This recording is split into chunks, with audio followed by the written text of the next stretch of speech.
بسم اللہ الرحمن الرحیم۔ السلام علیکم ویورز، امید کرتا ہوں آپ سب خیریت سے ہوں گے۔ سلسلہ چشتیہ معینیہ کی تیسری کڑی حضرت بابا فرید الدین مسعود گنج شکر رحمۃ اللہ علیہ ہیں، جن کو حضرت خواجہ غریب نواز رحمۃ اللہ علیہ کے خلیفہ اعظم حضرت خواجہ قطب الدین بختیار کاکی اوشی کے خلیفہ ہونے کا فخر حاصل ہے۔ حضرت بابا صاحب کے بے شمار خلیفہ ہیں، جن میں 3 بزرگوں کو فوقیت و فضیلت حاصل ہے۔ حضرت جمال الدین ہانسوی رحمۃ اللہ علیہ خلیفہ اول ہیں۔ ان کا وصال حضرت بابا صاحب کے سامنے ہو گیا تھا، ان سے سلسلہ نہیں چلا۔ دوسرے خلیفہ اعظم حضرت مخدوم علاء الدین احمد علی صابر رحمۃ اللہ علیہ ہیں۔ انہیں خلافت دے کر براہ راست کلیر کی ولایت سپرد کی گئی تھی۔ دہلی کی خلافت دینے کی افواہ محض اخلاقی فرضی ہے۔ تیسرے خلیفہ اعظم حضرت سلطان المشائخ سید نظام الدین بدیوانی محبوب الہی رحمۃ اللہ علیہ ہیں۔ ان کی بیعت 654 ہجری میں ہو گئی تھی اور 3 سال بعد خلافت عطا کر کے ولایت دہلی میں متعین کیا گیا تھا۔ حضرت مخدوم پاک رحمۃ اللہ علیہ کے جتنے بھی تذکرے ہیں، ان کی کوئی حیثیت نہیں ہے، وہ سب عالم فاضل تذکرہ نویسوں کی خوش عقیدگی اور شاعری کا نتیجہ ہیں، جن کی حقیقت کا دور دور تک واسطہ نہیں ہے۔ ان سب تذکروں کی نمایاں حقیقت اپنے رسالہ جمال صابر میں انہوں نے خود ظاہر کی تھی، مگر اکثر عقیدت مندوں نے اس کو اقلیت پسندی پر محمول کر دیا، لہٰذا ایسے حضرات اسے بصد ادب استدعا ہے کہ ان تذکرہ جات میں جو کرامتیں کہی گئی ہیں، ان کی تکذیب و ترتیب پہلے بھی دی جا چکی ہے۔ حضرت شیخ عبدالحق محدث دہلوی رحمۃ اللہ علیہ نے 999 ہجری میں اپنی کتاب اخبار الاخیار میں ان تذکروں کے متعلق سب سے پہلے قلم اٹھایا تھا۔ پھر 1885 میں سلسلہ جمالی کو ایجاد کرنے کی کوشش میں جناب خلیل الرحمن سرساوی نے ان روایتوں کی وجہ سے حضرت مخدوم پاک کے وجود سے ہی انکار کر دیا تھا۔ جواب میں صابری حضرات نے اعلان کیا تھا کہ ہم ملفوظات کے منکر نہیں ہیں، مگر ان مضامین کو دور کرنے والے ہیں جو پیران ناقص نے مشائخ سے نامزد ہی کر دیے ہیں۔ غرض اگلے صابری بزرگوں نے مخالفین کے اعتراض دور کرنے کی کوشش کی تھی اور معتقدین کے مغالطے کو دور کیا تھا۔ اس سے انکار ممکن ہی نہیں کہ حضرت مخدوم پاک رحمۃ اللہ علیہ کے متعلق تذکرہ نویسوں نے جو کچھ لکھا ہے وہ قیاسی و سماعی ہے۔ اسی وجہ سے ان کی عظیم الشان شخصیت کا صحیح طرح تعارف نہیں کیا جا سکتا۔ ہوا یہ کہ جو واقف تھے انہوں نے سکوت اختیار کیا، اور جو شائق تھے وہ فروعات میں مبتلا ہو گئے۔ ہر زبان پر نئی کہانی ہے، ہر کتاب میں انوکھی داستان ہے۔ یہ اختلاف یوں ہوئے کہ حقیقت تک رسائی نہ ہو سکی۔ معدوم وہ ہے جو نہ پائے۔ جو شے تواتر کے ساتھ پائی جائے اسے موہوم کہا جاتا ہے، اور موجودہ اس کو کہتے ہیں جو پایا بھی جائے اور تواتر بھی رکھتا ہو۔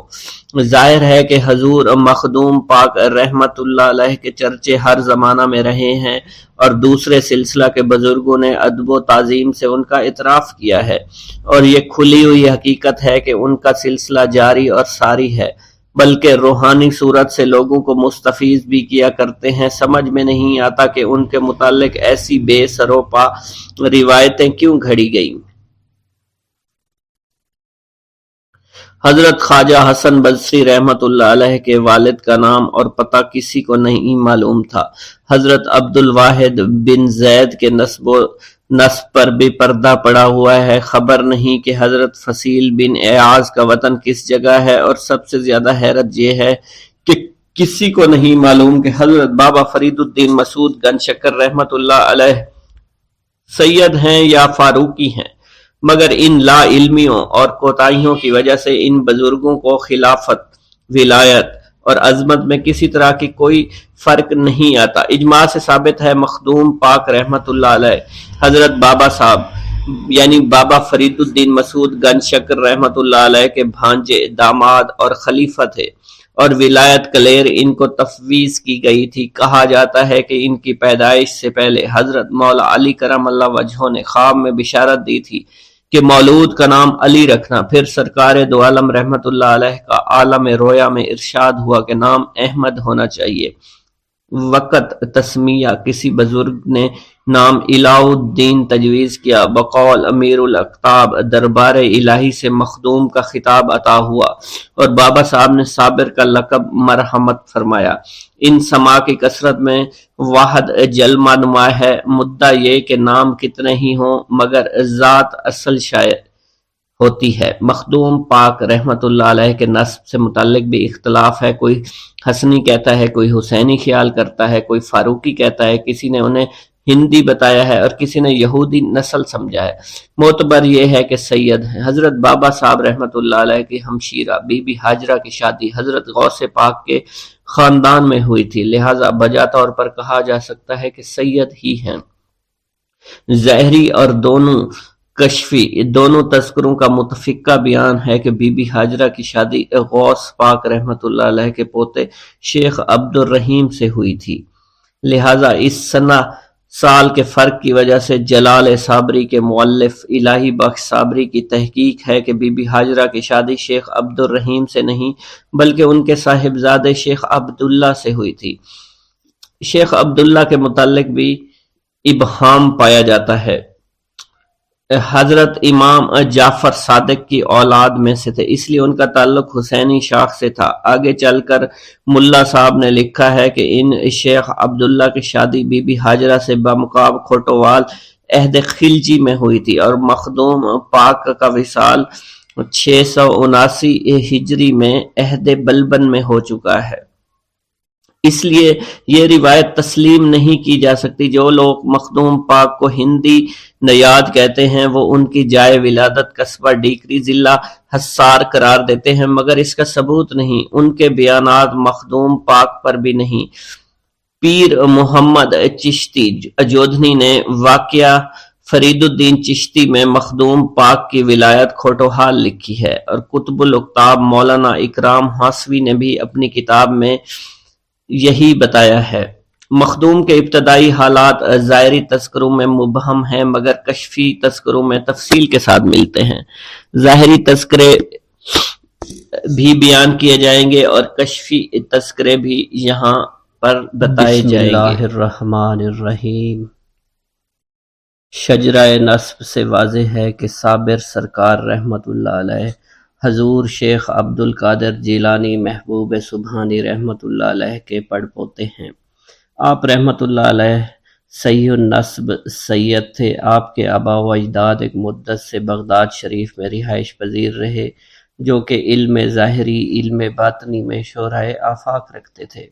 حضور صابر پاک رحمت اللہ علیہ کے پدر انور کا اسم گرامی حضرت شاہ عبد الرحیم عبد السلام رحمت اللہ علیہ تھا، جو کہ نہایت خدا رسیدہ عبادت گزار فیاض اور متقی انسان تھے۔ آپ کے مختصر حالات زندگی یوں ہیں۔ بغداد شریف میں بروز اتوار بتاریخ 11 ذی القعدہ 541 ہجری میں پیدا ہوئے۔ آپ بچپن ہی سے اکثر اوقات عالم جذب میں محو رہتے۔ جو کچھ زبان حال سے نکل جاتا بے عین حقیقت بن کر سامنے آ جاتا۔ آپ کے والد ماجد بھی صاحب ولایت و پارسا بزرگ تھے، چنانچہ انہوں نے اپنے لخت جگر کی تعلیم و تربیت پر خصوصی توجہ فرمائی۔ حضرت عبد الوہاب رحمت اللہ علیہ اپنی تصنیف میں تحریر فرماتے ہیں، اکثر اوقات میرے پدر انور شیخ عبد القادر جیلانی رحمت اللہ علیہ عبد الرحیم کو اپنی گود میں لے لیتے تھے اور انتہائی شفقت و محبت سے بوسہ دیتے، جس سے عبد الرحیم پر ایک وجدانی کیفیت طاری ہو جایا کرتی اور بے اختیار اس کی زبان سے الحمدللہ نکل جاتا، اور جب غوث پاک رحمت اللہ علیہ محبت سے فرماتے اے میرے مستانے میرے متوالے فرزند، تو وہ گود سے اٹھ کر بھاگ جایا کرتا تھا۔ آپ کو اوائل عمر میں ہی عبادت اور ریاضت کا شوق جنون کی حد تک تھا۔ یہ شوق بھی عمر کے ساتھ ساتھ بڑھتا چلا گیا۔ جب آپ جوانی کو پہنچے تو عشق الہی نے دل میں گھر کر لیا۔ پوری پوری رات گریہ زاری میں بسر ہو جاتی اور ہر دن حالت روزہ میں گزرتا۔ جب آپ کی یہ حالت آپ کے والد ماجد نے دیکھی تو فوراً دست حق پر پرست بیعت فرما لیا اور باطنی تعلیم و تربیت سے نوازنا شروع کر دیا، یہاں تک کہ بہت جلد روحانیت کے مختلف مدارج طے کرتے ہوئے کاملین میں داخل ہو گئے۔ ایک روز شاہ عبد الوہاب رحمۃ اللہ علیہ نے ایک کاملین کی مجلس میں آپ کو دستار فضیلت و خلافت سے نوازا۔ بعد ازاں آپ سیلانی ریاضت میں مشغول اور مصروف ہو گئے۔ بالآخر آپ حالت فقر و مستی میں گھومتے پھرتے ہرات آ گئے۔ وہاں آپ کی ملاقات حضرت شیخ محمد بن اسحاق سے ہوئی۔ وہ آپ کو دیکھتے ہی گھر لے گئے۔ گھر جا کر آپ نے تمام حالات واقعات سنائے، جن کو سن کر شیخ نے فرمایا، ہمیں عرصہ دراز سے آپ ہی کا انتظار تھا، اب آپ یہیں رہیں گے۔ چنانچہ حضرت شاہ عبد الرحیم 18 ماہ کی مدت تک وہیں مقیم رہے اور حضرت شیخ محمد بن اسحاق کی خدمت کے ساتھ ساتھ ان کی صحبت پاک سے بھی فیض یاب ہوتے رہے۔ آپ کی شخصیت میں اور بھی نکھار آتا چلا گیا۔ اس واقعہ کو خود شاہ عبد الرحیم اپنی تصنیف میں فرماتے ہیں، میں بتاریخ 5 ماہ ذی الحج 559 ہجری کو چہار شنبے کے روز ظہر کے وقت قصبہ ہرات میں داخل ہوا۔ ایک مکان کے دروازے پر کھڑا تھا۔ مالک مکان نے میرا اور میرے آباء و اجداد کا اسم دریافت کیا۔ جب میں نے مختصر تعارف کروایا تو انتہائی ادب و تعظیم کے ساتھ اپنے مکان پر ٹھہرایا، خوب خدمت کی۔ بعد ازاں ایک خط بنام شیخ جمال الدین سلیمان جو حضرت عمر فاروق بن خطاب رضی اللہ تعالیٰ عنہ کی اولاد سے ہیں تحریر کیا، جس کا مضمون کچھ یوں تھا: عالی جاں، میری خوب خوش قسمتی سے شاہ عبد الرحیم خدا تعالیٰ نے بغیر کوشش و تلاش کے مجھے ملوا دیا ہے اور میں نے آپ کے حکم کے مطابق اپنے غریب خانے پر ان کو ٹھہرایا ہے۔ اب جیسے حکم ہو بندہ تعمیل کے لیے حاضر ہے۔ کئی یوم کے بعد حضرت محمد بن اسحاق نے مجھ سے ذکر کیا کہ آج حضرت شیخ جمال الدین سلیمان صاحب کے فرزند فرید الدین گنج شکر کا واپسی خط موصول ہوا ہے، جس کے مضمون سے معلوم ہوتا ہے کہ آپ کے مل جانے کی خوشخبری سن کر شیخ جمال الدین نے سجدہ شکر ادا کیا ہے۔ بالآخر حضرت جمال الدین سلیمان صاحب رحمۃ اللہ علیہ نے آپ کو قصبہ کھوٹوال ضلع ملتان بلا کر اپنی بڑی صاحبزادی حضرت بی بی ہاجرہ کا عقد آپ سے کروا دیا۔ نکاح ہو جانے کے کچھ عرصہ تک آپ نے کھوٹوال میں قیام کیا اور حضرت شیخ جمال الدین کی خدمت اقدس سے فیوز و برکات حاصل کرتے رہے۔ بعد ازاں واپسی ہرات تشریف لائے اور وہیں مستقل سکونت اختیار کی۔ حضرت شاہ عبد الرحیم حضور صابر پاک رحمۃ اللہ علیہ کی ولادت سے پہلے 5 برس تک حیات رہے۔ بعض تذکرہ نگاروں کے مطابق حضرت صاحب کے وصال کے وقت مخدوم صابر پاک کی عمر مبارک 7 برس تھی، لیکن کثیر مورخین صابر پاک کی عمر 5 سال ہی تحریر کرتے ہیں، لہذا مذکورہ روایت کے مطابق شاہ عبد الرحیم کی عمر 52 برس بنتی ہے۔ آپ کی والدہ ماجدہ کا اسم گرامی حضرت بی بی ہاجرہ المعروف جمیلہ خاتون تھا، جو کہ شیخ جمال الدین صاحب کی بڑی صاحبزادی اور بابا فرید الدین گنج شکر کی حقیقی ہمشیرہ تھی۔ آپ انتہائی خدا رسیدہ، عابدہ، زاہدہ اور صابرہ خاتون تھی۔ جس گھر میں آپ نے جنم لیا ریاضت تو کرتے ہی تھے، اس کے ساتھ ساتھ دینی تعلیم و تربیت کا بھی مرکز تھا۔ وہاں آپ کے والد ماجد کی صورت میں عالم، فاضل، شفیق اساتذہ کرام بھی ہمہ وقت موجود تھے۔ اس کے علاوہ آپ کی والدہ محترمہ کا پاکیزہ نمونہ عمل بھی آپ کے سامنے تھا، جنہوں نے آپ کی تعلیم و تربیت ہر لحاظ سے مکمل کی۔ جہاں آپ کے پدر انور نے قرآن و حدیث، تصوف کی تعلیم سے نوازا، وہاں آپ کی والدہ ماجدہ نے گھریلو کام و کاج کا بھی علمی درس دیا۔ اگر حضور صابر پاک رحمۃ اللہ علیہ کی شخصیت کو مائی صاحبہ رحمۃ اللہ علیہ کے والدین کی محنتوں اور دعاؤں کا ثمر کہا جائے تو یہ کہنا غلط نہیں ہوگا۔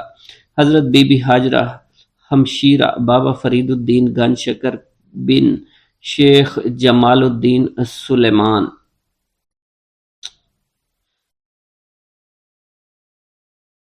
جب بھی مخلوق خدا بے راروی، جھوٹ، فساد اور ہزارہا دوسرے شیطانی نفسانی امراض میں مبتلا ہوئی ہے تو اللہ تعالیٰ نے انہیں خاص بندوں کے وسیلہ جلیلہ سے اس کی اصلاح فرمائی ہے۔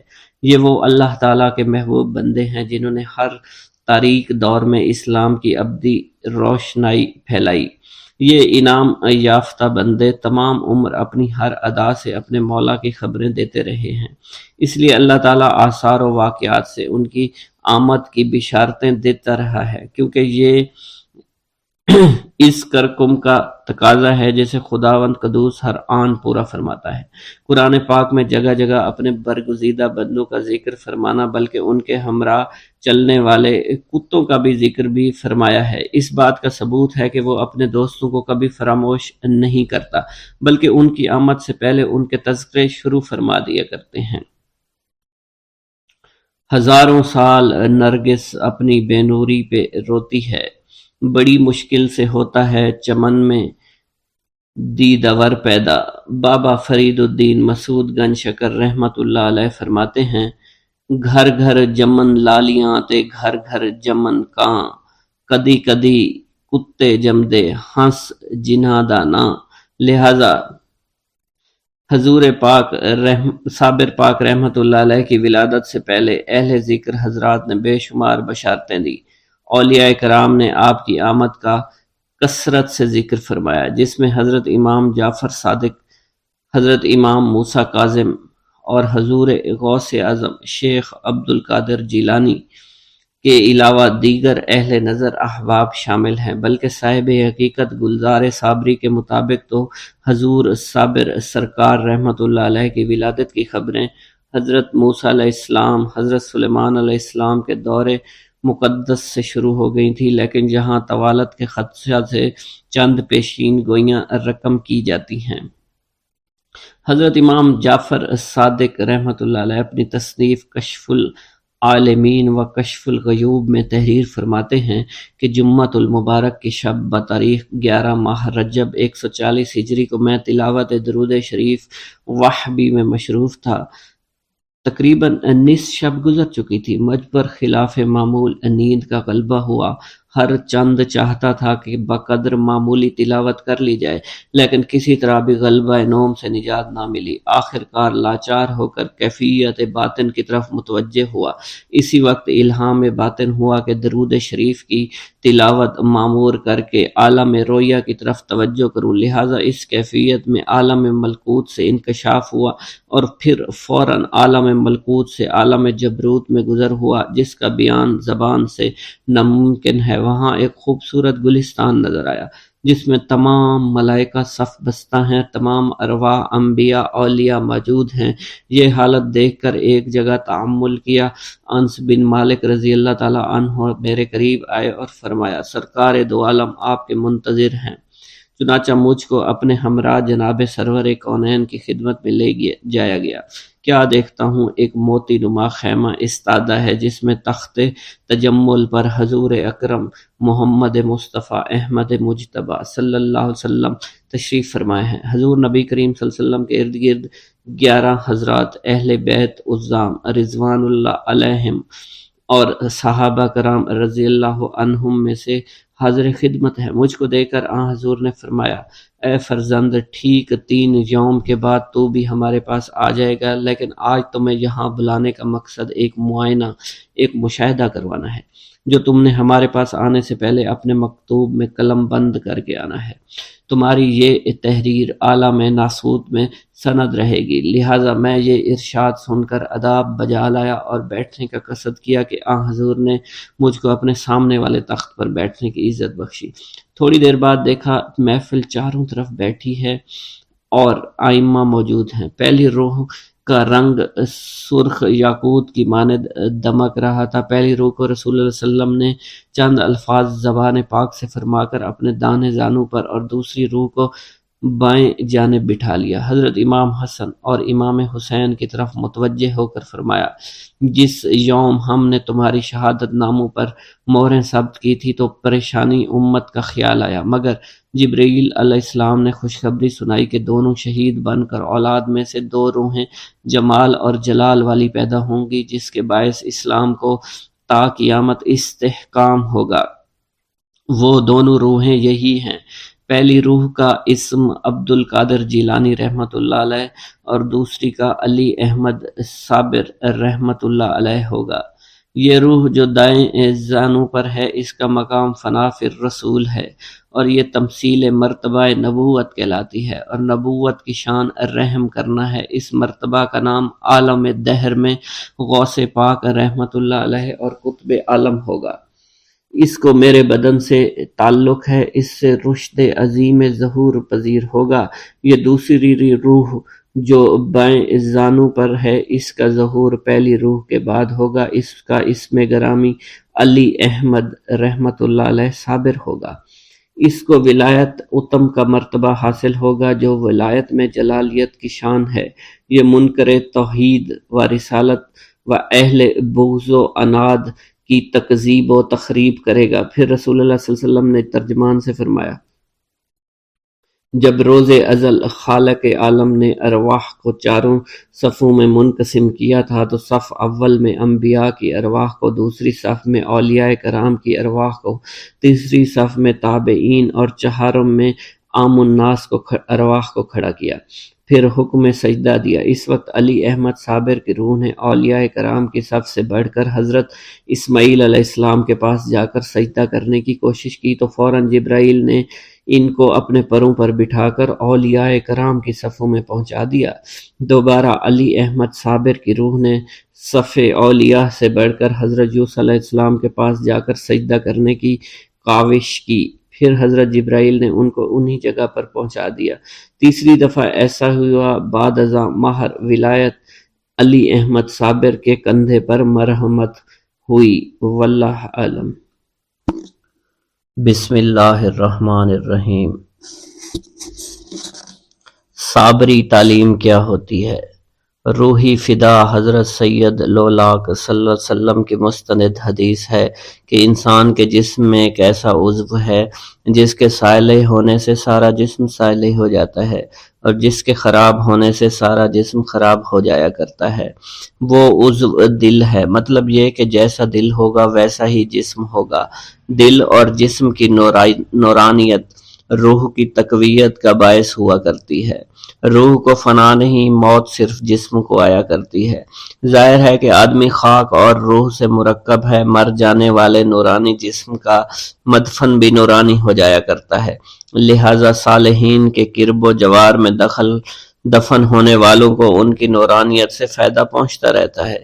گویا مرحوم اہل اللہ کے جسم و روح دونوں فیض و رساں ہیں۔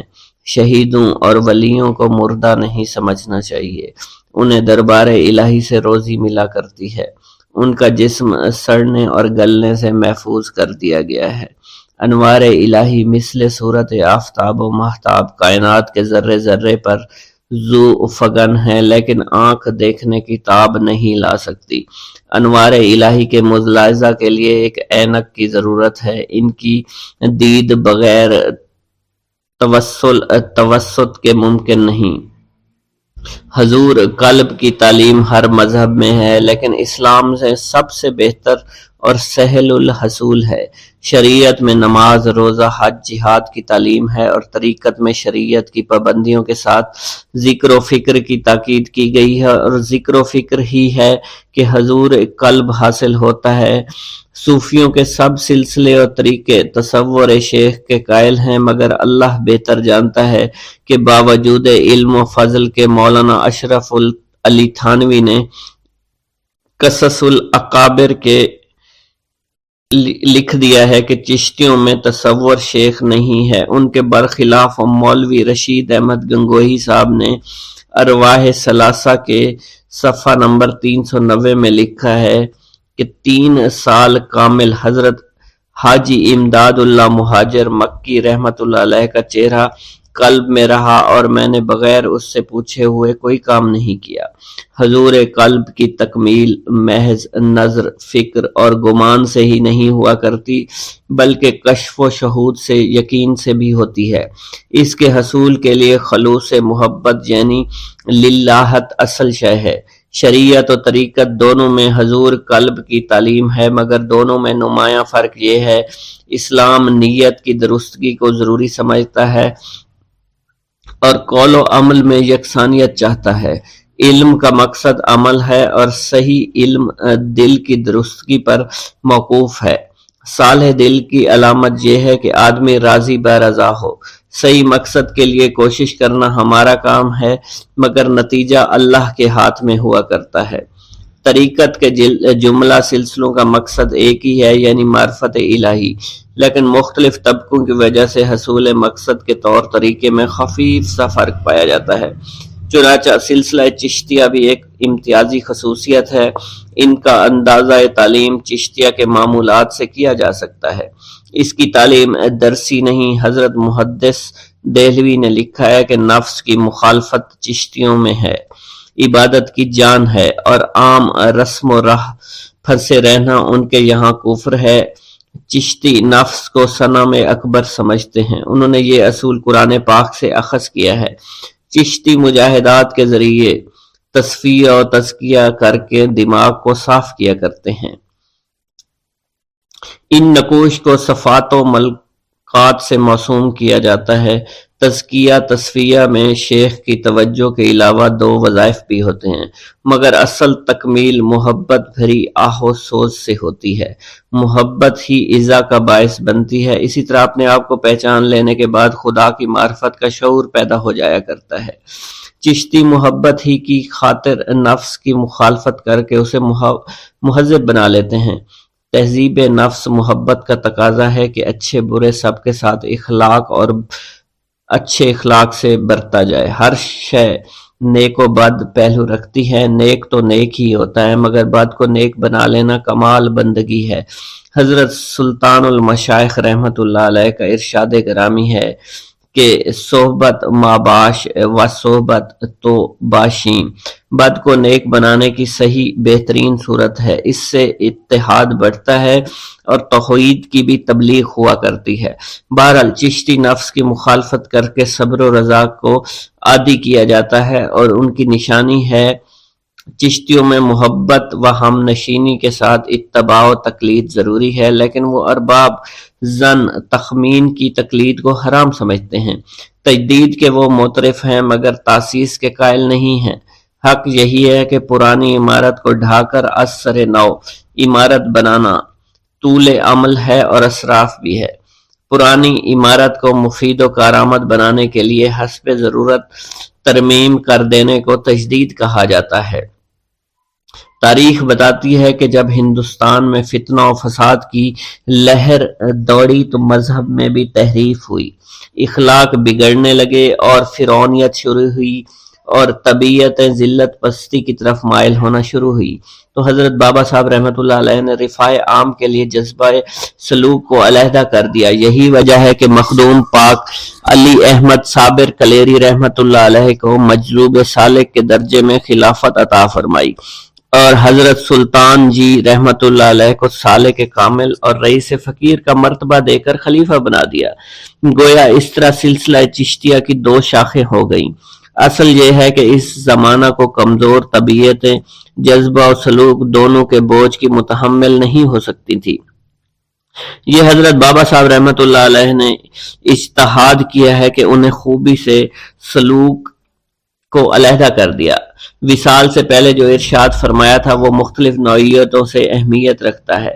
فرمایا کہ علم سینیہ من بشیخ نظام البدیانی رحمۃ اللہ علیہ، ظاہر ہے کہ دل سینہ کے اندر ہوتا ہے، لہذا علم دل خفی در خفی ہوا۔ اس لیے مخدوم پاک رحمۃ اللہ علیہ اپنا نمونہ آپ ہیں، عنایت ہیں، عناصر ہیں۔ جو مرتبہ بادیہ ہوا ہے وہی درجہ روحانیت میں اول ہے۔ مخدوم پاک رحمۃ اللہ علیہ کا قیاس کیا جا سکتا ہے۔ ان کی تعلیم از دل کی طرح ہے، وہ ظاہر ہے بے نیاز ہے، مگر اس کا سلسلہ آب و تاب سے چلا جا رہا ہے۔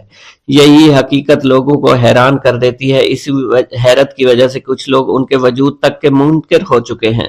معتقدین نے معاندین کو سمجھنے کی کوشش کی ہے، مگر وہ اپنے انکار سے انکار نہیں کرتے۔ مخدوم رحمۃ اللہ علیہ کے وجود کا ثبوت بابا صاحب رحمۃ اللہ علیہ کے مدرجہ بالا سینہ دل والے ارشاد میں موجود ہے، یعنی حضرت بابا صاحب رحمۃ اللہ علیہ نے ان کا پورا نام بتا دیا ہے تاکہ ان کا انطباق کسی اور پر نہ کیا جا سکتے۔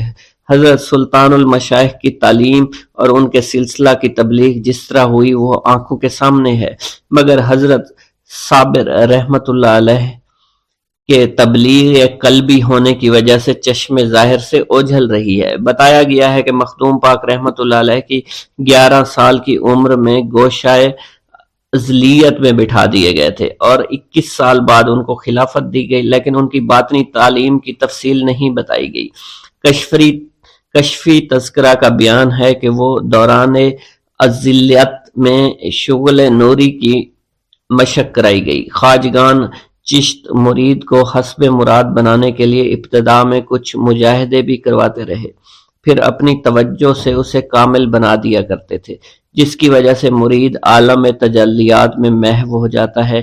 اسی اصول پر مخدوم احمد پاک کلیری کو 3 سال ظاہری تعلیم دی، پھر گوشائے میں بٹھا کر صفات و ملکات کے جلووں سے آشنا کیا گیا۔ اسی طرح ذات و نفس پر عبور کروایا گیا۔ اتحاد و تجسس کے ذریعے انابت الہی کی اہلیت پیدا کر دی گئی۔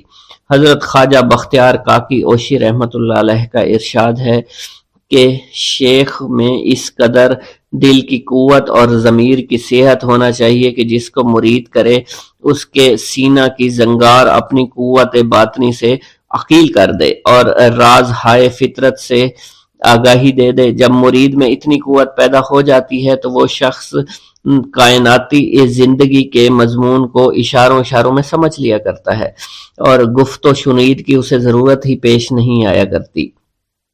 جب مخدوم پاک رحمت اللہ علیہ کو روحانی تعلیم خاص طور پر اس پر دی گئی تو ان کی خلافت اور تبلیغ کا طرز دیگر خلفاء سے بھی مختلف ہونا چاہیے، اور یہی ان کی تعلیم و تبلیغ میں ندرت ہے۔ ان کی تعلیم چونکہ قلبی تھی لہذا عقل کی اس تک رسائی نہیں ہو سکتی، اور جب ظاہری عقل و منطق سے اسے سمجھا جائے تو نتیجہ نہیں نکلا کرتا۔ ان کے یہاں محض توجہ و جذب سے کامل ہو جایا کرتا ہے اور کیفیت جذب میں اختیار نہیں ہوا کرتا۔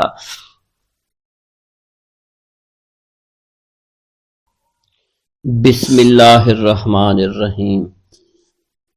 حضرت مخدوم الہ الدین علی احمد صابر کو بیعت کے 22 برس بعد بعمر 33 سال خلافت ملی۔ اسی سال براہ راست کلیر کی ولایت پر مامور کر دیے گئے۔